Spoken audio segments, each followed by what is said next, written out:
About to get into a spoiler-free movie review of Transformers: Rise of the Beast, but before we get into what this movie is, which it serves as kind of a prequel to the 2007 movies, but a sequel to Bumblebee from 2018 with Haley Steinfeld.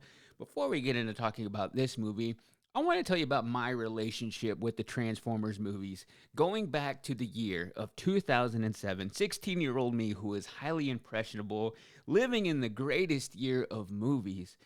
16-year-old me was exposed to movies like Juno, No Country for Old Men, Superbad, There Will Be Blood.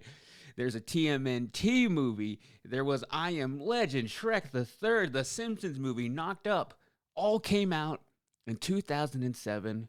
And one of the most impactful movies to me of that year was also Transformers. I am the biggest fan of the summer blockbuster, and nobody did it better that summer than Transformers, the original one from 2007, directed by Michael Bay, starring Shia LaBeouf, starring Megan Fox. And I didn't realize it at the time, but how impactful those special effects were in that movie. We had not seen it executed like it was in that movie, of creating these special effects on these hard surfaces. It didn't look cheesy by any means. And because of that technology, it went on to inspire other filmmakers, particularly Marvel, who was also developing their entire universe. And now that they knew that these special effects could work and could look good on screen, it opened up the door for Iron Man to really utilize that technology. But aside from that, Transformers at that time just meant a lot to me. All the excitement, all the fun, all the action, all the visuals. It just embodies everything to me of what makes a summer movie worth it. And I stand by the original trilogy, the first three movies, all with Shia LaBeouf. I still enjoy all of them. I think for the most part, people like the first one, and then they don't really like the rest of them. So I see everybody saying that Rise of the Beast is the best one since the original. I think it did capture what made that movie great, and it has some of those same elements. But I've been in it. The only ones I think are actually bad Transformers movies are 4 and 5 with Mark Wahlberg. Number 5 being one of the worst movies I have ever seen in theaters. So those are the only two I would consider bad. But we had a really good breath of fresh air in 2018 with Bumblebee, with Haley Steinfeld. And I think Rise of the Beast is using the same tactics from that playbook to make the movies as exciting as it was back in the 2000s. So let's talk about Rise of the Beast now. It is based on Beast Wars. When it comes to the Transformers, I'm really just a fan of the movies. It was a lot more popular in the 80s, which is right before me growing up in the 90s. So I wasn't a big fan of the cartoon or even had any of the toys back in the day. I am all about the movies. I didn't really watch all the TV shows either, so I know a lot of people really love Beast Wars when it comes to the toys and the storyline in the TV show, but I am just looking at it based on what I've seen from the movies. So this was really me getting to know about Optimus Primal, who is the Beast version of Optimus Prime, and you learn that from the opening scene of this movie. So the movie takes place in 1994. You have Optimus Prime, the leader of the Autobots. You have the Maximals, which are all the animals that you see in the trailer, who are essentially the animal versions of all the Autobots. And then you have the Terracons, who are the bad guys in this movie. On the human side, you have Anthony Ramos, who plays Noah, who is an ex-military electronics expert. He has a younger brother who has a lot of health issues. He has sickle cell anemia, and he is struggling to find work in order to cover his brother's medical bills. Also on the human side, you have Dominique Fishback, who plays Elena. I am more familiar with her work in the Amazon show Swarm, which I thought she did a really great job in. So I was excited to see her now quickly hopping over into the big screen. And though I do think it is the human element that grounds these movies, what really surprised me was all the voice acting in this movie. I think it far exceeds the actual humans acting in this movie, to the point that I felt more emotional for the Autobots and the Maximals in this movie than I did the human element. I think Kelsey probably clung more to the human element, but for me, I was all about the voice acting and the special effects in this movie. And I think what they're getting right now, what they did it with Bumblebee and they did it again here, is there's actually some character development. It's a bit of a bold approach to spend so much time on new characters when really we just want to see a lot of Transformers action, a lot of fighting. They get to that, but they also really establish getting to know Noah and Elena's character early on in this movie, and that really helped making things more impactful later in the second and especially in the third act. But I would say on the voice acting side, my favorite is still Peter Cullen as Optimus Prime.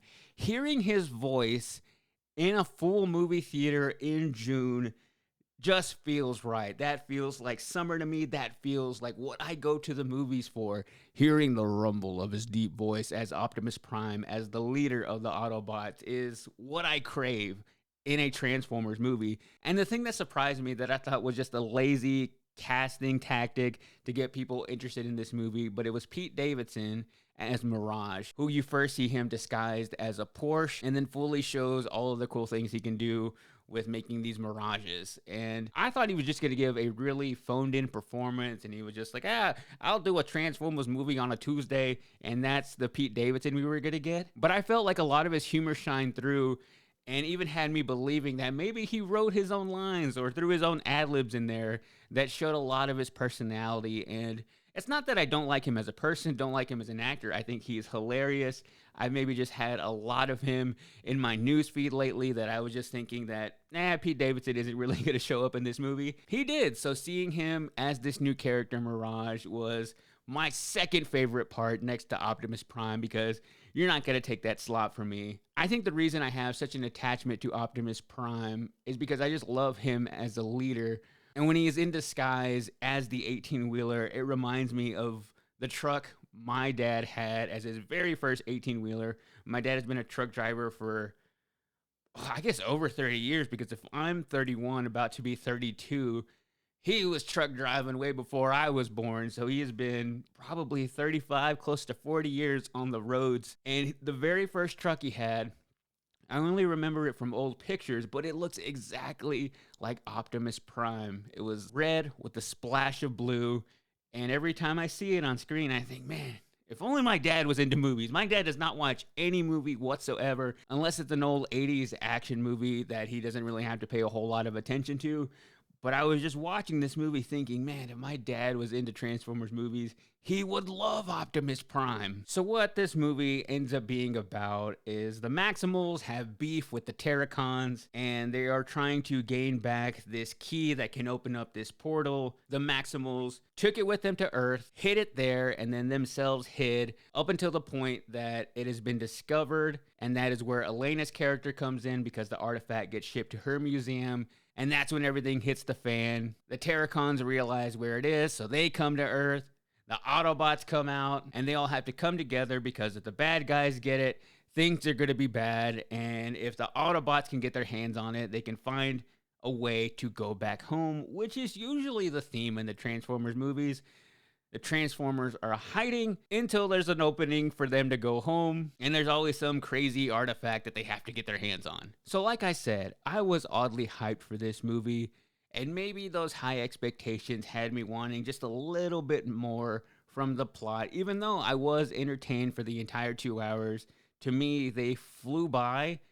Although when it was over, I was ready for it to be over. And usually when it comes to Transformers movies, I just want a little bit more. This one, the runtime, pretty right on. I don't go into Transformers movies wanting A+ acting. I just needed decent acting at best. And Anthony Ramos as Noah, it was all right.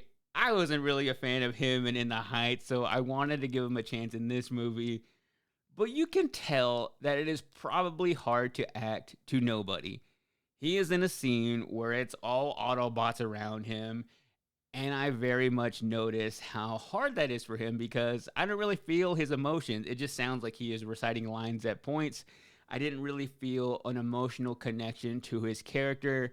Even with what was going on with his brother, I didn't really get that much of depth to him. Although I will say, the fact that this movie was shot on a lot of real locations really added some depth to a movie that could quickly get into just special effects world and look like it was entirely shot in a warehouse on a green screen. I enjoyed the fact that they actually went out to locations in Machu Picchu, Montreal. They did some shooting in Brooklyn and Los Angeles, and that adds a lot of real world depth to this movie and makes it a lot more enjoyable to watch when it feels like it is a living and breathing movie and not just a bunch of CGI. Another thing I paid very close attention to was the fact that this movie is set in 1994. And one of my pet peeves is when a movie is set in a year and they use songs on the soundtrack that haven't come out yet. So you best believe that I was looking if Waterfalls by TLC actually came out in 1994, if Cream by Wu-Tang actually came out in 1994. And luckily, all the songs I fact-checked were actually out by the time that this movie was placed. So they didn't let me down there. So I would say, if you like a big action movie, and I won't even say if you like a big dumb action movie, that is the Fast and the Furious franchise. The Transformers movies are a step above that because you can turn your brain off a little bit and enjoy this movie.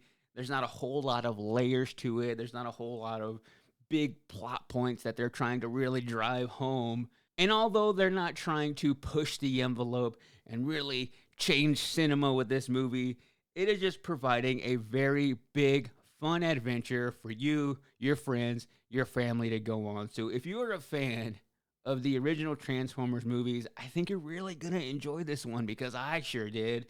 And if you haven't seen Bumblebee from 2018 because you were burned by Transformers 4 and 5, you don't have to watch that one to enjoy this movie. You really don't have to see any other Transformers movie to go into this one and enjoy it. But if you watch Bumblebee on Paramount Plus and enjoy it, I think you'll have those same feelings for Transformers Rise of the Beast. So what I give this movie, I guess just because I had the overhyping going into it, I probably would have rated it higher if I had very low expectations. But it's a franchise I love. It's a franchise I have history with. So for Transformers Rise of the Beasts, I give it almost went a little too hard there. Transformers Rise of the Beasts, I give it 4 out of 5 Autobots.